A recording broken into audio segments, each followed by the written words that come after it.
비켜라. 늙은 게 길 막지 마. 조폭의 손에 노인이 넘어지는 순간 그는 헬멧 쓴 여자를 흘겨보며 말했습니다. 여자면 조용히 배달이나 하지. 왜 끼어드냐? 비오는 재래시장 골목, 조폭에게 밀려 넘어진 노인을 향해 헬멧도 벗지 않은 배달라이더 여성이 몸을 던졌습니다. 그녀는 단 몇 초 만에 상황을 끝냈고 아무 일도 아니라는 듯 오토바이를 몰고 사라졌습니다. 하지만 아무도 몰랐습니다. 그 노인이 대한민국을 움직이는 대기업 회장이었다는 사실을, 그리고 그 배달 라이더가 군 기록상 이미 죽은 특전사 인간 병기라는 것을요. 회장은 그녀를 다시 찾습니다. 돈 때문이 아니라 회사를 지켜줄 사람을 찾기 위해서였습니다. 과연 그는 왜 친아들이 아닌 이 여자를 선택했을까요? 충격적인 그 이야기 함께 해주세요. 구독, 좋아요 부탁드리며 댓글에 지금 계신 곳을 적어주시면 제가 따뜻하게 인사드릴게요. 그럼 오늘의 이야기 속으로 들어가겠습니다. 비는 저녁 6시부터 내리기 시작했습니다. 재래시장 골목은 빗물에 젖어 반짝였고 상인들은 서둘러 좌판을 정리하고 있었죠. 강혜인은 배달 오토바이 위에서 핸드폰 화면을 확인했습니다. 마지막 배달지는 시장 건너편 빌라촌이었어요. 오늘도 계단 많은 곳이네. 혜인은 작게 중얼거리며 시동을 걸었습니다. 엔진 소리가 빗소리에 섞여 골목에 울렸어요. 방수보온 장갑을 낀 손이 핸들을 단단히 잡았습니다. 헬멧 안쪽은 습기로 뿌옇게 흐려져 있었지만 혜인은 익숙하게 길을 찾아갔어요. 골목을 돌아 시장 안쪽으로 들어서던 순간이었습니다. 앞쪽에서 고함 소리가 들렸어요. 야, 늙은 게 길을 막아? 혜인은 본능적으로 브레이크를 밟았습니다. 오토바이가 미끄러지듯 멈춰 섰어요. 전방 5m 지점, 한 노인이 비틀거리며 바닥에 쓰러져 있었습니다. 노인의 손에서 접이식 경량 지팡이가 굴러 떨어졌고 빗물이 그 위를 흘러내렸어요. 2명의 남자가 노인을 내려다보고 있었습니다. 검은 바람막이를 입은 사내들이었죠. 문신이 드러난 팔, 거친 말투, 위협적인 태도. 혜인은 한눈에 알아봤습니다. 조폭이라는 것을요. 어디서 지팡이 짚고 느릿느릿 걷고 난리야. 우리가 길 비켜줄 때까지 기다려야지. 노인은 아무 말도 하지 않았습니다. 그저 천천히 몸을 일으키려 했지만 무릎에 힘이 들어가지 않는 듯 보였어요.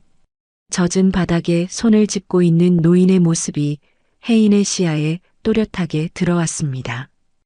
혜인은 헬멧을 벗지 않은 채 오토바이에서 내렸습니다. 발이 먼저 움직였어요. 생각보다 빨랐죠. 배달용 보온 가방을 어깨에 맨 채로 혜인은 조용히 걸어갔습니다. 뭐야 너? 사내 하나가 혜인을 돌아봤습니다. 헬멧을 쓴 여자가 다가오는 것을 보고 비웃었어요. 배달하는 애가 왜 끼어들어? 가던 길이나 가. 혜인은 대답하지 않았습니다. 그저 노인 앞까지 걸어갔어요. 그리고 조용히 말했습니다. 어른한테 손대지 마세요. 뭐? 이 여자가 지금... 사내가 혜인의 어깨를 잡으려는 순간이었습니다.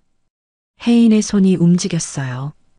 방수보온 장갑을 낀 손이 사내의 손목을 정확히 비틀었습니다.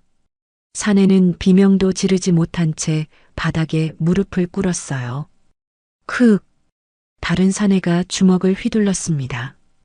혜인은 고개를 살짝 숙였어요. 주먹이 허공을 가르며 지나갔고 혜인의 발이 사내의 발목을 걸었습니다. 사내는 중심을 잃고 바닥에 쓰러졌어요. 단 3번의 움직임이었습니다. 두 사내 모두 바닥에 쓰러져 신음하고 있었어요. 혜인은 숨 한 번 흐트러지지 않았습니다. 혜인은 노인에게로 몸을 돌렸습니다. 그리고 조용히 무릎을 굽혔어요. 굴러간 접이식 경량 지팡이를 주워 노인에게 건넸습니다. 괜찮으세요? 노인은 혜인을 올려다봤습니다. 비에 젖은 얼굴, 주름 깊은 눈가, 그 속에 담긴 놀라움과 감사의 눈빛이 혜인에게 전해졌어요. 노인은 천천히 고개를 끄덕였습니다. 고맙네 젊은이. 혜인은 노인이 지팡이를 짚고 일어서는 것을 지켜봤습니다. 노인의 손이 떨렸지만 지팡이는 단단히 바닥을 짚었어요. 혜인은 노인의 이름도 어디 사는지도 묻지 않았습니다. 그저 노인이 골목 끝으로 사라질 때까지 지켜봤을 뿐이었죠. 바닥에 쓰러진 사내들이 일어나려 했습니다. 혜인은 차갑게 말했어요. 다시는 어른한테 손대지 마세요. 혜인은 돌아서서 오토바이로 걸어갔습니다. 다시 시동을 걸었어요. 엔진 소리가 비소리와 섞이며 골목에 울렸습니다. 혜인은 헬멧 너머로 마지막 배달지를 향해 오토바이를 몰았어요. 비는 여전히 내리고 있었습니다. 혜인의 오토바이는 골목을 빠져나가며 빗물을 튀겼어요. 방수 보온 장갑을 낀 손은 여전히 핸들을 단단히 잡고 있었고 혜인의 표정은 헬멧 너머로 보이지 않았습니다. 그날 저녁 혜인은 마지막 배달을 끝내고 집으로 돌아갔습니다. 좁은 원룸에서 젖은 옷을 벗으며 혜인은 생각했어요. 그냥 지나칠 수 없었어. 몸이 먼저 움직였습니다. 생각보다 빨랐죠. 명령을 받지 않아도 지시를 듣지 않아도 혜인의 몸은 위험 앞에서 반응했습니다. 오랜 훈련이 새겨놓은 본능이었어요. 혜인은 창밖을 바라봤습니다. 비는 밤새 내렸고 도시의 불빛이 빗물에 반사되어 흐려 보였어요. 혜인은 작게 한숨을 내쉬었습니다. 지키는 일은 끝난 줄 알았는데, 하지만 오늘도 혜인은 누군가를 지켰습니다. 이름도 모르는 노인 한 명을요. 혜인은 눈을 감았습니다. 내일도 배달이 있을 거예요. 내일도 골목을 달릴 것이고, 내일도 비슷한 하루가 이어질 겁니다. 하지만 혜인은 몰랐습니다. 오늘 밤 어딘가에서 누군가 혜인을 찾기 시작했다는 것을요. 다음 날 아침 혜인은 여느 때와 다름없이 일어났습니다. 알람 소리에 눈을 뜨고 세수를 하고 간단히 토스트 한 장으로 아침을 때웠죠. 원룸 창밖으로 보이는 하늘은 어제의 비가 거짓말처럼 맑았습니다. 핸드폰 화면에는 오늘의 배달 일정이 떠 있었어요. 12건. 점심시간 전까지 8건을 끝내야 했습니다. 혜인은 배달용 보온 가방을 메고 현관문을 나섰어요. 오토바이에 시동을 걸며 혜인은 어제 일을 떠올렸습니다. 재래시장 골목, 쓰러진 노인, 조폭 2명, 그리고 순식간에 끝난 짧은 충돌이었죠. 혜인은 고개를 저었습니다. 그냥 지나칠 수 없었을 뿐이야. 혜인에게 어제 일은 특별하지 않았습니다. 누군가 위험에 처했고 혜인은 도왔을 뿐이에요. 이름도 묻지 않았고 감사 인사도 제대로 받지 않았습니다. 그저 혜인은 다시 배달을 이어갔을 뿐이었죠. 하지만 몸은 기억하고 있었습니다. 사내의 손목을 비트는 감각, 발목을 꺼는 타이밍, 상대의 중심이 무너지는 순간의 느낌. 모두 오래전 훈련받았던 것들이었어요. 혜인은 군에 있었습니다. 정확히는 특전사 최정의 요원이었죠. 3년간 혜인은 인간병기로 훈련받았습니다. 적을 무력화하는 법, 요인을 보호하는 법, 위험을 감지하는 법. 모든 것이 몸에 새겨졌어요. 그리고 3년 전 혜인은 작전 중 사망 처리되었습니다. 공식 기록상 강혜인은 죽은 사람이에요. 실제로는 살아 돌아왔지만 혜인은 다시 군으로 돌아가지 않았습니다. 아니, 돌아갈 수 없었죠. 이제는 평범하게 살고 싶었어. 혜인은 배달 일을 시작했습니다. 오토바이를 타고 골목을 누비며 주문받은 음식을 배달하고 하루를 마치는 살. 누구도 혜인을 알아보지 못했고 혜인도 누구에게도 과거를 말하지 않았어요. 첫 번째 배달을 마치고 두 번째 배달지로 향하던 길이었습니다. 신호등 앞에서 멈춰선 혜인은 옆 차선의 승용차를 보았어요. 뒷좌석에 앉은 아이가 창밖을 보며 웃고 있었습니다. 평범한 일상의 한 장면이었죠. 혜인은 작게 미소 지었습니다. 저런 평범함을 지키는 것이 혜인의 일이었어요. 과거에는요. 하지만 이제 혜인은 지킬 대상도 받을 명령도 없었습니다. 그저 배달 오토바이를 타고 골목을 달릴 뿐이었죠. 점심시간이 지나고 혜인은 8번째 배달을 끝냈습니다. 다음 배달지는 언덕 위 빌라촌이었어요. 혜인은 핸드폰 지도를 확인하며 오토바이를 몰았습니다. 빌라 앞에 도착했을 때 혜인은 한숨을 내쉬었습니다. 5층 건물인데 엘리베이터가 고장났다는 안내문이 붙어 있었어요. 배달은 5층이었습니다. 계단이네. 혜인은 보온 가방을 단단히 메고 계단을 오르기 시작했습니다. 1층, 2층, 3층. 숨이 차오르기 시작했어요. 혜인은 호흡을 고르며 계단을 올랐습니다. 2층과 3층 사이 계단 참에서 혜인은 잠시 멈춰 섰습니다. 숨을 고르기 위해서였죠. 창밖으로 도시 풍경이 보였어요. 빌딩 숲, 골목길, 오가는 사람들. 모두 각자의 하루를 살아가는 평범한 사람들이었습니다. 혜인은 문득 생각했습니다. 지키는 일은 아직 끝나지 않았나? 어제 노인을 도왔을 때 혜인의 몸은 먼저 움직였습니다. 생각보다 빨랐고 판단보다 정확했어요.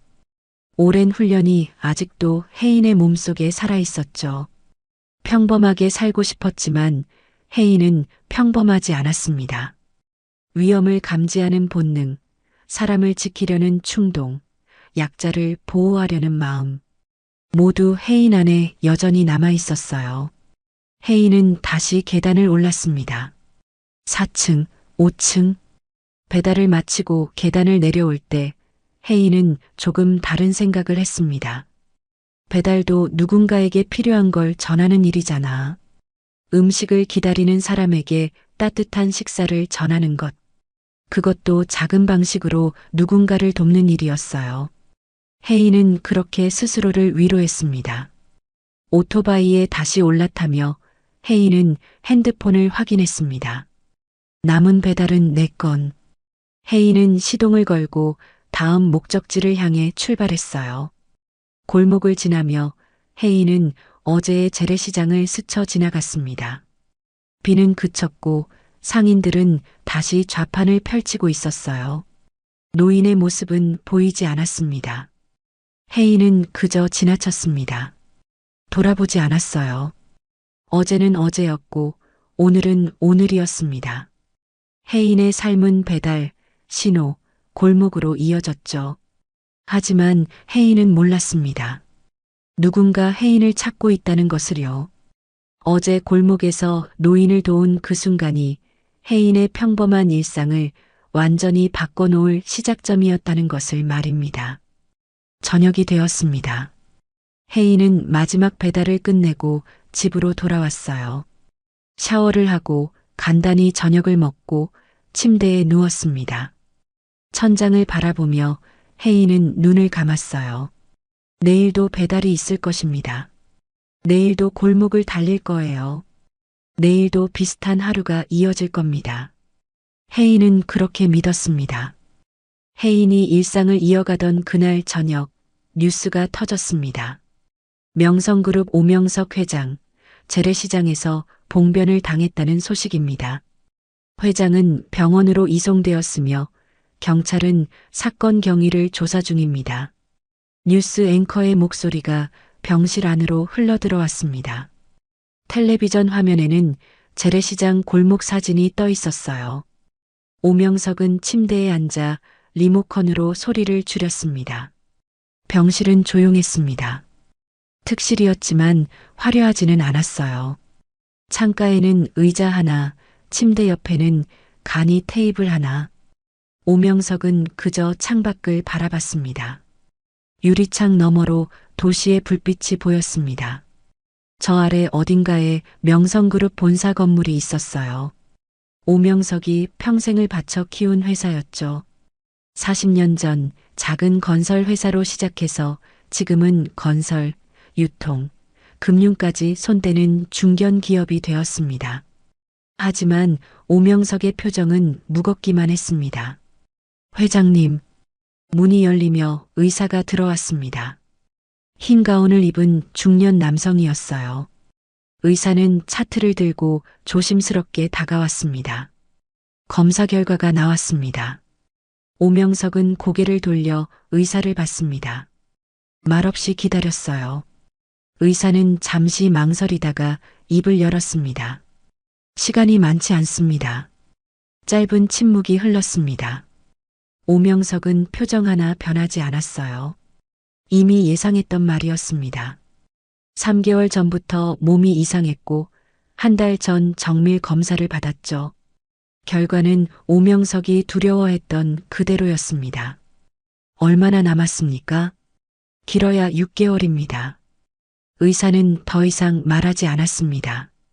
오명석도 묻지 않았어요. 의사가 병실을 나가고 다시 고요가 찾아왔습니다. 오명석은 천천히 일어나 창가로 걸어갔습니다. 무릎이 시큰거렸어요. 병실은 서늘했고 오명석은 침대에 놓인 무릎 담요를 집어 무릎 위에 덮었습니다. 따뜻함이 무릎으로 전해졌죠. 창밖을 보며 오명석은 생각했습니다. 78년을 살았고 이제 6개월이 남았습니다. 길다면 긴 인생이었고 짧다면 짧은 시간이 남았어요. 정리할 게 많군. 오명석에게는 아들이 있었습니다. 오태준, 45살. 명성그룹 부회장이었죠. 똑똑하고 능력 있는 아들이었습니다. 하지만 오명석은 불안했어요. 태준은 숫자를 믿었습니다. 효율을 중시했고 이익을 최우선으로 삼았죠. 회사를 키우는 데는 탁월했지만 사람을 보는 눈은 부족했습니다. 오명석은 한숨을 내쉬었습니다. 재래시장 재개발 문제도 태준이 추진한 사업이었어요. 상인들을 내쫓고 상업 건물을 올리려는 계획이었죠. 오명석은 반대했지만 태준은 고집했습니다. 아버지, 감정으로 사업하시면 안 됩니다. 수익성을 봐야죠. 태준의 목소리가 귓가에 맴돌았습니다. 오명석은 고개를 저었어요. 아들은 옳았습니다. 사업적으로는요. 하지만 오명석은 알고 있었습니다. 회사는 숫자만으로 지탱되지 않는다는 것을요. 그날 재래시장을 혼자 걸었던 이유가 있었습니다. 오명석은 직접 보고 싶었어요. 철거될 시장을, 쫓겨날 상인들을, 사라질 삶의 터전을. 오명석은 젊은 시절 그 시장에서 막노동을 했었습니다. 처음 번 돈으로 국밥 한 그릇을 먹었던 기억이 생생했어요. 하지만 조폭들이 나타났습니다. 태준이 고용한 사람들이었죠. 시장 상인들을 압박하기 위해서였습니다. 오명석은 화가 났지만 막을 수 없었어요. 몸이 약해진 노인일 뿐이었으니까요. 그때 배달 오토바이가 멈춰섰습니다. 헬멧을 쓴 여성이 내렸어요. 그리고 단 3번의 움직임으로 조폭 둘을 제압했습니다. 오명석은 그 순간을 잊을 수 없었습니다. 여성은 오명석의 이름도 정체도 묻지 않았어요. 그저 쓰러진 노인을 일으켜 세우고 지팡이를 건네고 다시 떠났습니다. 저 사람은 사람을 먼저 봤어. 이익도 계산도 조건도 없었습니다.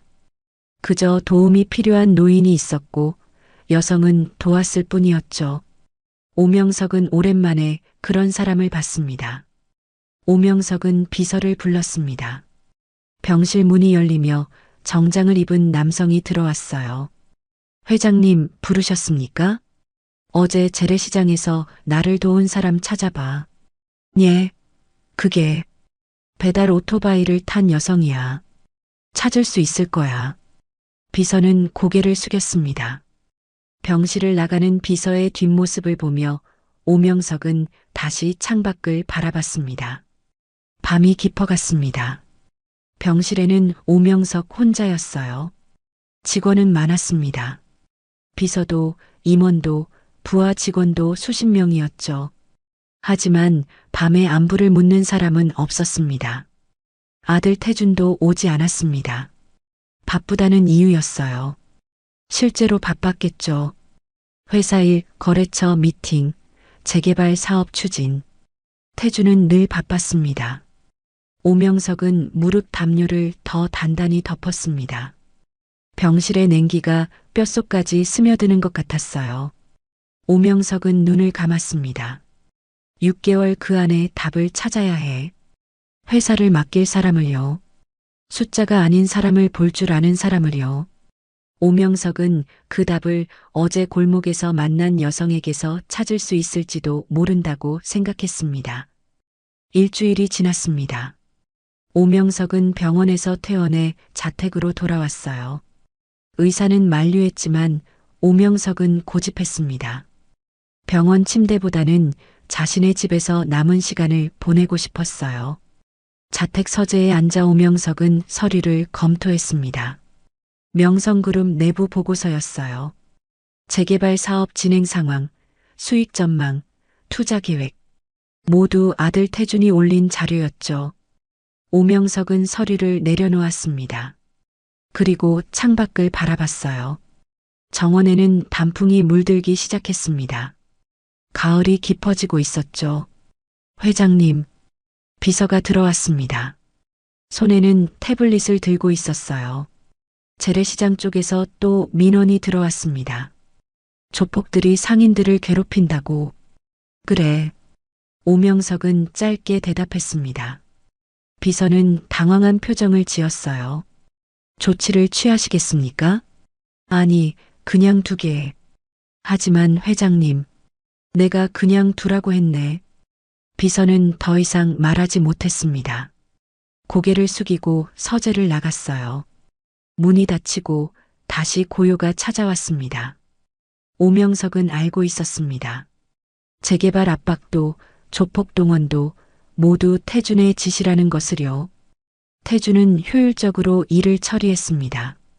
법의 테두리 안에서 최소 비용으로 최대 효과를 내는 방식으로요. 하지만 오명석은 막지 않았습니다. 일부러였어요. 태준이 어떤 선택을 하는지 보고 싶었습니다. 아버지가 쓰러졌는데도, 회장이 반대하는데도 태준이 계속 밀어붙일지 궁금했죠. 시험이야 마지막 시험. 며칠 뒤 명성그룹 본사에서 임원회의가 열렸습니다. 태준이 회의를 주재했어요. 오명석은 참석하지 않았습니다. 건강 문제를 이유로 불참했죠. 재개발 사업은 예정대로 진행합니다. 태준의 목소리는 단호했습니다. 회의실에 앉은 임원들은 고개를 끄덕였어요. 누구도 반대하지 않았습니다. 상인 보상은 법정 최저선으로 하고 2주 기간은 3개월로 단축합니다. 공사 일정이 늦어지면 손해니까요. 재무 담당 임원이 손을 들었습니다.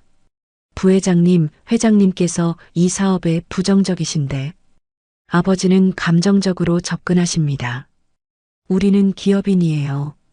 합리적으로 판단해야죠. 태준은 서류를 넘기며 말을 이었습니다. 수익률 15%가 예상되는 사업입니다. 포기할 이유가 없어요. 회의는 30분 만에 끝났습니다. 태준은 회장실로 올라갔어요. 오명석의 빈자리에 앉아 창밖을 바라봤습니다. 아버지는 시대를 따라오지 못하셔. 태준은 작게 중얼거렸습니다. 효율보다 사람을 우선하는 경영, 수익보다 명분을 중시하는 판단. 태준의 눈에 그것은 구시대적 사고방식이었어요. 같은 시각 오명석의 자택 서재에서는 다른 회의가 진행되고 있었습니다. 비밀리에 소집된 측근 몇 명이 앉아 있었어요. 내부 정보가 새고 있습니다. 보안 담당 직원이 보고했습니다. 재개발 관련 문서가 외부로 유출되었고 경쟁사가 우리 입찰 가격을 미리 알고 있었습니다. 범인은 찾았나? 아직입니다. 하지만 고위 임원급일 가능성이 높습니다. 오명석은 고개를 끄덕였습니다. 예상했던 일이었어요. 태준 주변에는 돈에 눈먼 사람들이 많았습니다. 충성심보다 이익을 우선하는 사람들이었죠. 조사는 계속하되 아직 건드리지 마. 예. 하지만 회장님, 내가 그냥 두라고 했네. 오명석은 또다시 같은 말을 했습니다. 측근들은 이해할 수 없다는 표정이었지만 감히 반박하지 못했어요. 오명석은 혼자 남았습니다. 서재 책상 위에는 또 다른 서류가 놓여 있었어요. 비서가 조사해온 자료였습니다.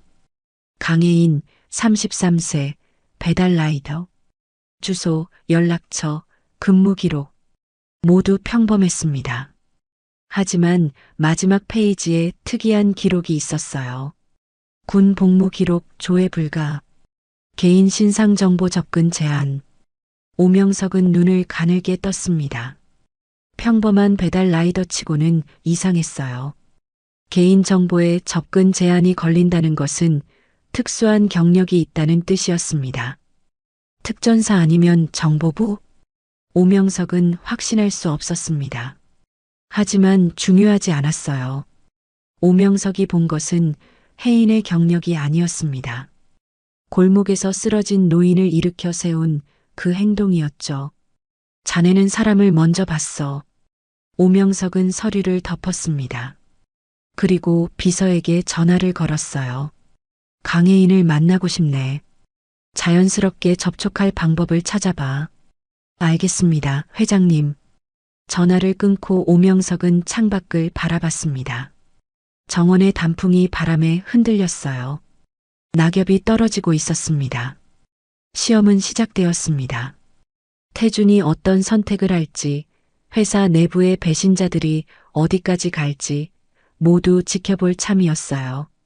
그리고 동시에 강혜인이라는 사람이 정말 오명석이 찾던 답인지 확인할 생각이었습니다. 오명석은 무릎 위에 담요를 덮었습니다. 서재는 서늘했고 무릎이 시큰거렸어요. 시간이 많지 않았습니다. 6개월, 아니, 이제 5개월 남짓. 그 안에 모든 것을 정리해야 했죠. 회사를 지킬 사람 반드시 찾을 거야. 오명석의 눈빛은 여전히 날카로웠습니다. 병들었지만 포기하지 않았어요. 마지막 순간까지 오명석은 명성그룹을 지킬 방법을 찾을 생각이었습니다. 이틀 뒤 혜인에게 특별한 배달 주문이 들어왔습니다. 명성그룹 본사 최상층 회장실로 직접 배달해달라는 요청이었어요. 음식은 간단한 도시락 하나였습니다. 회장실이라니 이상하네. 혜인은 고개를 갸우뚱했지만 주문을 받았습니다. 배달은 배달이었으니까요. 혜인은 보온 가방에 도시락을 넣고 명성그룹 본사를 향해 출발했어요. 고층 빌딩 앞에 도착했을 때 로비에서 정장을 입은 남성이 기다리고 있었습니다. 비서였어요. 강혜인 님이시죠? 이쪽으로 오시죠. 혜인은 이상함을 느꼈습니다. 보통 배달은 로비에서 받거나 경비실에 맡기는데 직접 안내를 받는 건 처음이었어요. 하지만 혜인은 따라갔습니다. 엘리베이터를 타고 최상층까지 올라갔습니다. 문이 열리자 넓은 복도가 나타났어요. 비서는 복도 끝에 문 앞에서 멈춰 섰습니다. 안으로 들어가시죠. 배달만 하면 되는데요. 회장님께서 직접 받고 싶다고 하셨습니다. 혜인은 잠시 망설였습니다. 뭔가 이상했어요. 하지만 거절할 이유도 없었습니다. 혜인은 보온 가방을 들고 문을 열었어요. 회장실은 넓었습니다. 창가에는 큰 책상이 있었고 한쪽에는 소파와 테이블이 놓여 있었어요. 그리고 소파 옆 창을 등지고 한 노인이 서 있었습니다. 혜인은 숨이 멎는 듯 했습니다. 노인이었어요. 일주일 전 재래시장 골목에서 만난 바로 그 노인이었습니다. 어서 오게. 오명석은 조용히 말했습니다. 혜인은 보온 가방을 천천히 내려놓았어요. 머릿속이 복잡해졌습니다. 우연이 아니었다는 것을 직감적으로 알았죠. 앉게. 오명석이 소파를 가리켰습니다. 혜인은 조용히 앉았어요. 오명석도 맞은편 소파에 앉았습니다. 허리를 펴며 접이식 경량 지팡이를 소파 옆에 세웠어요.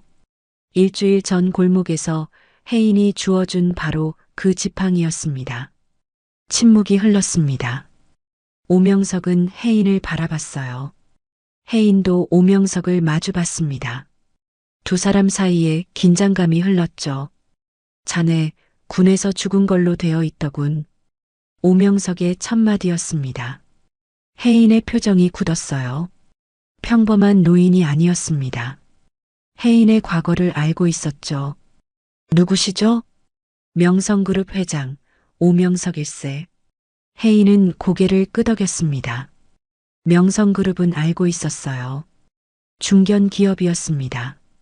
하지만 왜 회장이 혜인을 부른 건지 이해할 수 없었죠. 일주일 전 고맙더군. 그냥 지나칠 수 없었을 뿐입니다. 그래, 자네는 지나치지 못했지. 다른 사람들은 모두 지나쳤는데. 오명석은 창밖을 바라봤습니다. 도시 전경이 한눈에 들어왔어요. 수많은 건물, 수많은 사람. 그 중에서 혜인만이 멈춰 섰습니다. 자네는 왜 그랬나? 모르겠습니다. 몸이 먼저 움직였어요. 훈련받았으니까? 혜인은 대답하지 않았습니다. 오명석은 미소 지었어요. 대답이 필요 없었습니다. 혜인의 침묵 자체가 답이었으니까요. 오명석은 무릎 위에 놓인 담요를 만지작거렸습니다. 서늘한 회장실 공기가 무릎을 시리게 했어요. 오명석은 담요를 어깨에 걸쳤습니다. 따뜻함이 어깨로 전해졌죠. 나는 자네를 고용하려는 게 아니네. 오명석은 천천히 말했습니다. 혜인은 가만히 들었어요. 회사를 지켜줄 사람을 찾고 있네. 직함도 없고 보수도 일반적이지 않은 자리지. 하지만 꼭 필요한 사람일세. 저는 배달 라이더일 뿐입니다. 배달 라이더가 3초 만에 조폭 둘을 제압하나? 혜인은 말문이 막혔습니다. 오명석은 계속 말했어요. 자네는 특별하네. 특전사 최정의 요원이었고 작전 중 사망 처리되었지.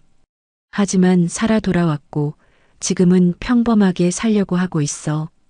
오명석은 모든 것을 알고 있었습니다. 혜인의 과거, 경력, 그리고 지금의 삶까지요. 왜 저를 찾으셨습니까? 자네는 사람을 먼저 봤으니까. 이익도 계산도 없이 말이야. 오명석은 책상 위에 서류를 집어 혜인에게 건넸습니다.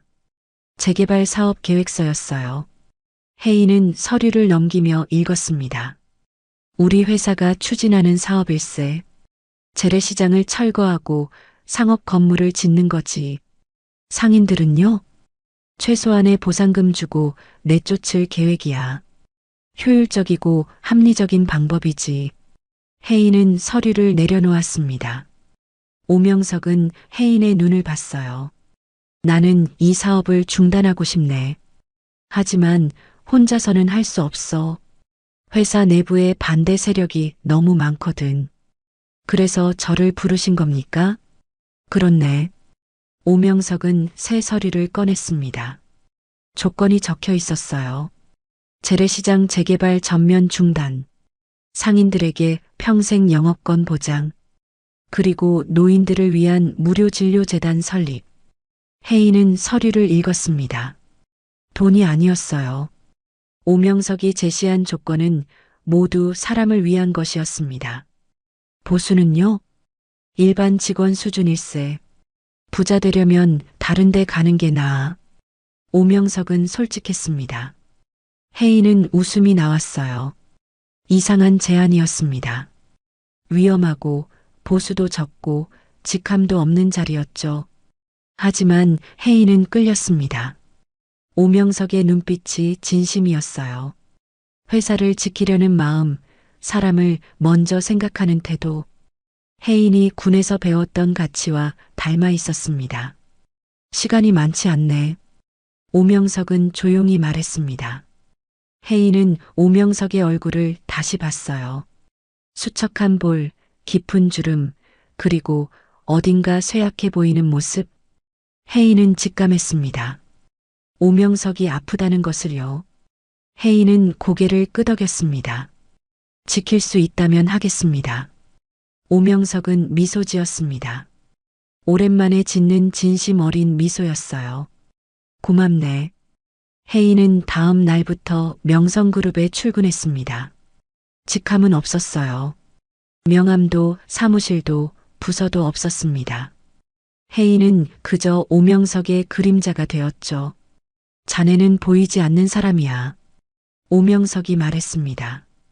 혜인은 고개를 끄덕였어요. 익숙한 방식이었습니다. 군에서도 혜인은 그림자였으니까요.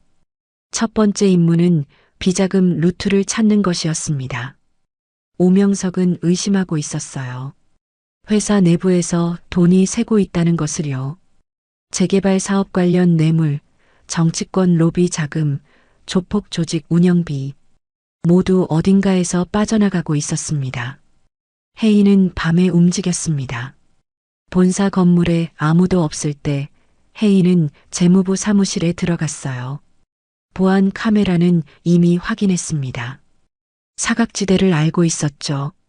서랍을 뒤지고 파일을 확인하고 컴퓨터를 검색했습니다. 혜인의 손은 정확했어요. 방수보온 장갑을 낀 손이 서류를 넘기고 키보드를 두드렸습니다. 차갑게 그러나 정확하게요. 3시간 만에 혜인은 증거를 찾았습니다. 해외 페이퍼 컴퍼니로 빠져나가는 비자금 루트였어요. 매달 수억 원씩 2년 동안 계속되어 왔습니다. 혜인은 모든 자료를 복사해서 오명석에게 전달했어요. 이 계좌 부회장 명의로 되어 있군. 오명석은 서류를 보며 한숨을 내쉬었습니다. 아들 태준이었어요. 혜인은 조용히 서 있었습니다. 오명석의 표정이 어두워졌지만 혜인은 아무 말도 하지 않았어요. 계속하게. 오명석의 목소리는 낮았지만 단호했습니다. 혜인은 고개를 숙이고 방을 나갔어요. 두 번째 임무는 내부 배신자를 색출하는 것이었습니다. 회사 기밀이 경쟁사로 넘어가고 있었어요. 입찰 정보, 사업 계획, 인사 정보 모두 새고 있었습니다. 혜인은 직원들을 관찰했습니다. 점심시간, 회의시간, 퇴근시간. 혜인은 보이지 않게 움직이며 사람들을 지켜봤어요. 누가 누구와 만나는지, 누가 어떤 전화를 받는지, 누가 이상한 행동을 하는지요. 일주일 만에 혜인은 범인을 찾았습니다. 기획실 차장이었어요. 퇴근 후 특정 카페에서 경쟁사 직원과 만나 서류를 건네고 있었습니다. 혜인은 증거를 확보했습니다. 사진, 녹음, 문자 메시지네요. 모두 오명석에게 전달했어요. 차장은 다음날 경찰에 넘겨졌습니다. 임원들이 수군댔습니다. 도대체 누가 조사한 거야? 회장님이 직접 하셨대. 아니야, 누군가 새로 들어온 사람이 있다던데. 저 여자 말이야? 배달복 입고 돌아다니던. 사람들은 혜인을 봤지만 혜인이 누군지 몰랐습니다. 직함도 없고 소속도 불명확했어요. 혜인은 그저 오명석 곁에 조용히 있을 뿐이었습니다. 저 여자는 누구죠? 누군가 오명석에게 물었습니다. 오명석은 짧게 대답했어요. 직함 없는 마지막 수문장일세. 세 번째 임무가 왔을 때 상황은 급박했습니다. 오명석을 납치하려는 조직이 움직이고 있다는 정보가 들어왔어요. 재개발 조폭 조직이었습니다. 태준이 고용한 사람들이었죠. 회장님을 협박해서 재개발 승인을 받아내려는 것 같습니다. 보안 담당이 보고했습니다. 오명석은 담담했어요. 그래, 알겠네. 경찰에 신고하시겠습니까? 아니, 그냥 두게. 보안 담당은 당황했습니다. 하지만 오명석은 이미 혜인을 믿고 있었어요. 혜인이 막을 거라고요. 그날 밤 오명석은 자택으로 돌아가는 길이었습니다. 한적한 도로, 가로등이 드문 구간. 차량 2대가 오명석의 차를 가로막았어요. 운전기사가 급정거했습니다. 검은 옷을 입은 남자들이 차에서 내렸어요. 6명이었습니다. 오명석 회장님, 잠깐 나오시죠. 남자들이 차 문을 두드렸습니다. 운전기사는 떨고 있었어요. 하지만 오명석은 차분했습니다.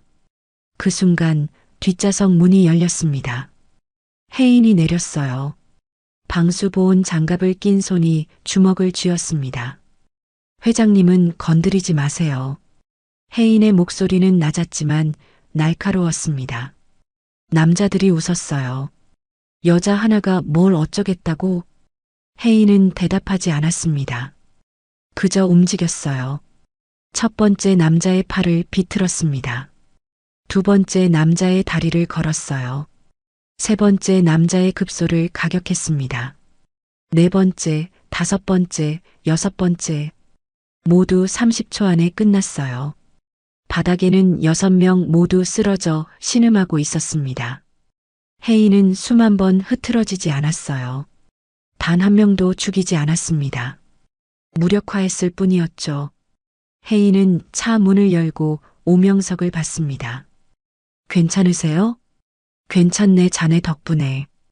오명석은 차에서 내려 쓰러진 남자들을 내려다봤습니다. 그리고 혜인을 봤어요. 혜인의 눈빛은 차갑고 날카로웠습니다. 인간 병기의 눈빛이었죠. 자네는 정말 특별하군. 혜인은 고개를 숙였습니다. 경찰이 도착했고 남자들은 체포되었어요. 혜인은 조용히 차에 올랐습니다. 돌아가는 차 안에서 오명석은 물었습니다. 무섭지 않았나? 훈련받았으니까요. 그게 아니라 사람을 다치게 하는 게 말이야. 혜인은 잠시 침묵했습니다. 그리고 조용히 대답했어요. 지켜야 할 사람이 있으면 할 수 있습니다. 오명석은 미소 지었습니다. 혜인은 변하지 않았어요. 여전히 사람을 먼저 보는 사람이었습니다. 증거가 쌓여갔습니다. 비자금 루트, 내부 정보 유출, 조폭 조직 고용. 모든 것이 한 사람을 가리키고 있었어요. 오명석은 더 이상 외면할 수 없었습니다. 부회장님이 모든 배우입니다. 혜인이 마지막 보고서를 올렸습니다. 오명석은 서류를 받아들고 오래 바라봤어요. 아들의 이름이 적힌 페이지였습니다. 손이 떨렸습니다. 알고 있었네. 오명석의 목소리는 쉬어 있었습니다. 혜인은 조용히 서 있었어요. 오명석은 창밖을 바라봤습니다.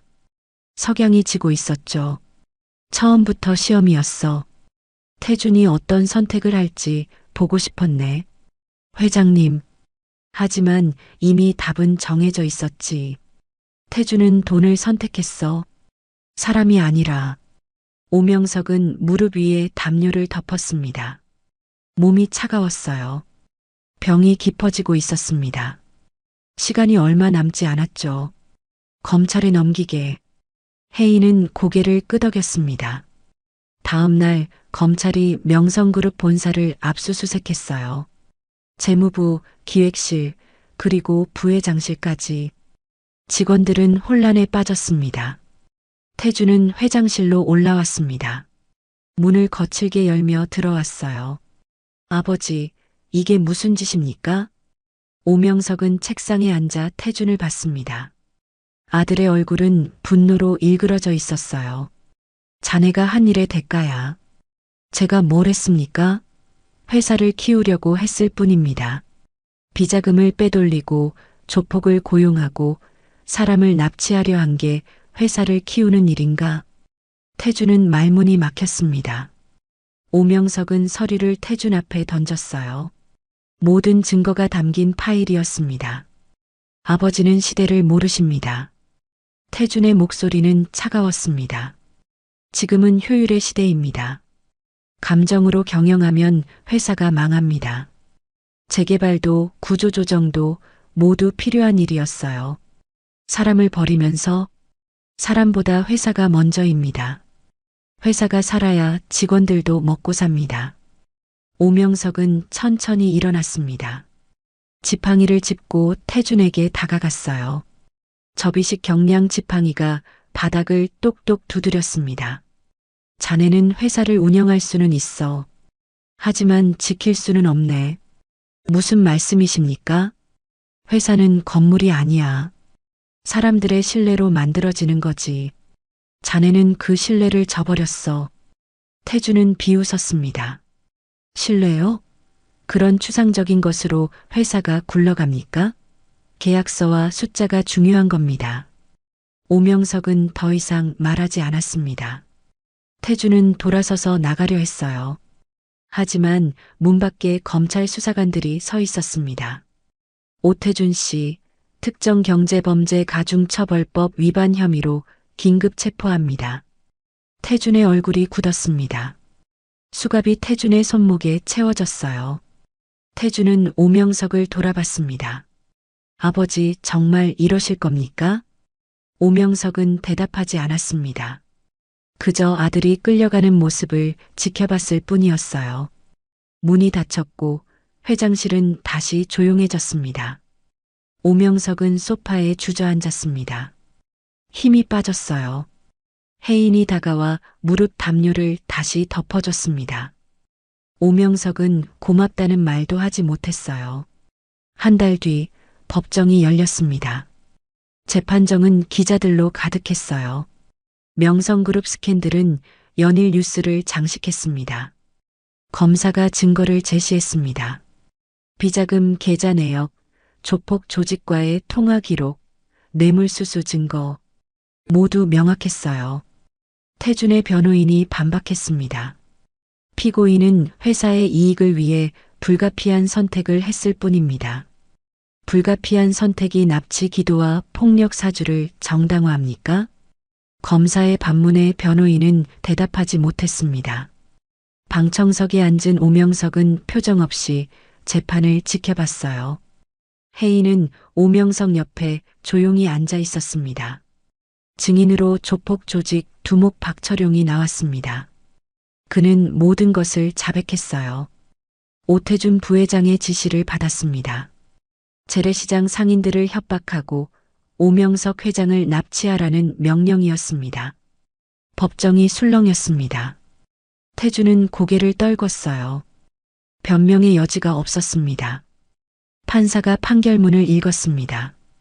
피고인 오태준은 특정경제범죄 가중처벌법 위반, 횡령, 배임, 폭력행위 교사 등의 혐의로 징역 7년을 선고합니다. 망치가 내려쳤습니다. 태준은 구속되었어요. 법정을 나서며 태준은 오명석을 봤습니다. 오명석도 아들을 봤어요. 두 사람의 눈이 마주쳤습니다. 태준의 눈에는 원망이 담겨 있었습니다. 오명석의 눈에는 슬픔이 어려 있었어요. 하지만 둘 다 아무 말도 하지 않았습니다. 법정 밖에서 기자들이 몰려들었습니다. 회장님, 아드님을 직접 고발하신 심경이 어떠십니까? 명성그룹은 앞으로 어떻게 됩니까? 오명석은 마이크 앞에 섰습니다. 혜인이 옆에서 지팡이를 건넸어요. 오명석은 지팡이를 짚고 천천히 말했습니다. 제 아들은 회사를 운영할 수는 있었습니다. 하지만 지킬 수는 없었습니다. 회사는 사람들의 신뢰로 만들어집니다. 그 신뢰를 지키는 것이 진짜 경영입니다. 기자들이 또 질문하려 했지만 오명석은 돌아섰습니다. 혜인의 부축을 받으며 천천히 걸어갔어요. 차에 오르며 오명석은 작게 중얼거렸습니다. 회사는 살아남았어. 혜인은 고개를 끄덕였습니다. 명성그룹은 흔들렸지만 무너지지 않았어요. 오명석이 지켜냈습니다. 재판이 끝나고 2달이 지났습니다. 오명석의 몸은 급격히 나빠졌어요. 병원은 더 이상 치료법이 없다고 했습니다. 오명석은 자택으로 돌아왔죠. 침대에 누운 오명석은 창밖을 바라봤습니다. 겨울이 다가오고 있었어요. 나뭇가지에는 잎이 하나도 남지 않았습니다. 오명석은 무릎 위에 담요를 덮었어요. 따뜻했지만 몸속 깊은 곳의 냉기는 사라지지 않았습니다. 혜인은 매일 오명석을 찾아왔습니다. 회사 일을 보고하고 서류의 결제를 받고 때로는 그저 곁에 앉아 있었어요. 오명석은 혜인이 있으면 편안했습니다. 자네 덕분에 회사를 지켰네. 오명석이 작게 말했습니다. 혜인은 고개를 저었어요. 회장님이 지키신 겁니다. 저는 도왔을 뿐이에요. 아니야, 자네가 없었으면 불가능했어. 오명석은 혜인의 손을 잡았습니다. 차가운 손이었어요. 혜인은 오명석의 손을 꽉 잡았습니다. 따뜻함을 전하려는 듯이요.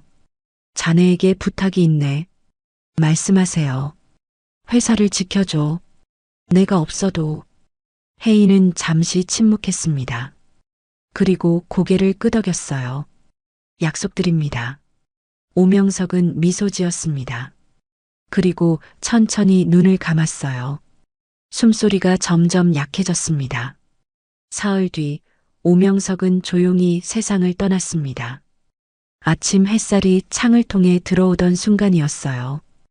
혜인이 곁에 있었습니다. 오명석은 고통 없이 평온하게 눈을 감았어요. 장례식은 조용히 치러졌습니다. 많은 사람이 찾아왔지만 오명석이 원한 대로 검소하게 진행되었어요. 빈소 앞에는 국화꽃이 놓였고 영정 속 오명석은 잔잔하게 미소 짓고 있었습니다. 유언장이 공개되었습니다. 변호사가 읽어 내려갔어요. 명성그룹의 모든 주식은 공익재단에 기부한다. 단 회사의 중요 결정에 대한 거부권은 강혜인에게 있다. 회의실이 술렁였습니다. 임원들이 웅성거렸어요. 거부권이요? 직함도 없는 사람에게? 이게 무슨... 변호사가 손을 들어 정리했습니다. 회장님의 뜻입니다. 강혜인 씨는 회사 운영에 관여하지 않되 회사가 잘못된 방향으로 가려 할 때 막을 수 있는 권한을 갖습니다. 혜인은 아무 말도 하지 않았습니다. 오명석이 마지막까지 회사를 지키려 한 방법이었어요. 혜인을 마지막 보루로 남긴 것이었죠. 임원들은 받아들일 수밖에 없었습니다. 오명석의 유언이었으니까요. 회의가 끝나고 혜인은 빈소로 돌아갔습니다. 영정 앞에 무릎을 꿇고 혜인은 고개를 숙였습니다. 지킬게요. 끝까지. 작은 목소리였지만 진심이 담겨 있었습니다. 한 달이 지났습니다. 명성그룹은 새로운 체제로 재편되었어요. 전문 경영인이 대표를 맡았고 이사회가 회사를 운영하게 되었습니다. 혜인은 어떤 직함도 맡지 않았어요. 그저 필요할 때만 회사에 나타났습니다. 어느 저녁 혜인은 오명석의 서재를 정리했습니다. 유품을 정돈하고 서류를 분류하고 방을 깨끗이 했어요. 소파 옆에는 오명석이 쓰던 접이식 경량 지팡이가 놓여 있었습니다. 혜인은 지팡이를 집어들었습니다. 가벼웠지만 묵직하게 느껴졌어요. 오명석의 무게가 담긴 듯 했습니다. 혜인은 지팡이를 조심스럽게 보관했어요. 침대 위에는 무릎 담요가 접혀 있었습니다. 오명석이 마지막까지 덮고 있던 담요였어요. 혜인은 담요를 들어 정성스럽게 개었습니다. 따뜻함이 아직 남아있는 것 같았죠. 모든 정리를 마치고 혜인은 서재를 나왔습니다. 문을 닫으며 혜인은 작게 중얼거렸어요. 안녕히 회장님. 다음 날 혜인은 재래시장을 찾았습니다. 오명석의 유언대로 재개발은 전면 중단되었어요. 상인들은 평생 영업권을 보장받았고 시장은 그대로 남게 되었습니다. 시장 입구를 걸으며 혜인은 주변을 둘러봤습니다. 상인들은 예전처럼 좌판을 펼치고 있었어요. 생선 장수, 채소 가게, 떡집 모두 활기차게 장사하고 있었습니다. 한 노인이 혜인을 알아봤습니다. 지팡이를 짚은 노인이었어요. 접이식 경량 지팡이를 단단히 쥐고 있었습니다. 노인은 혜인에게 깊이 고개를 숙였어요. 고맙습니다. 덕분에 시장이 살았어요. 혜인은 손을 저었습니다. 제가 한 건 아무것도 없어요. 아니에요. 당신이 오명석 회장님을 지켰잖아요. 그래서 우리도 지켜진 거예요. 혜인은 미소 지었습니다. 오명석이 했던 말이 떠올랐어요. 회사는 사람들의 신뢰로 만들어진다고요. 혜인은 그 신뢰를 지켰습니다. 시장을 나서며 혜인은 오토바이에 올랐습니다. 배달일은 그만뒀지만 오토바이는 여전히 혜인의 것이었어요. 시동을 걸자 익숙한 엔진 소리가 울렸습니다.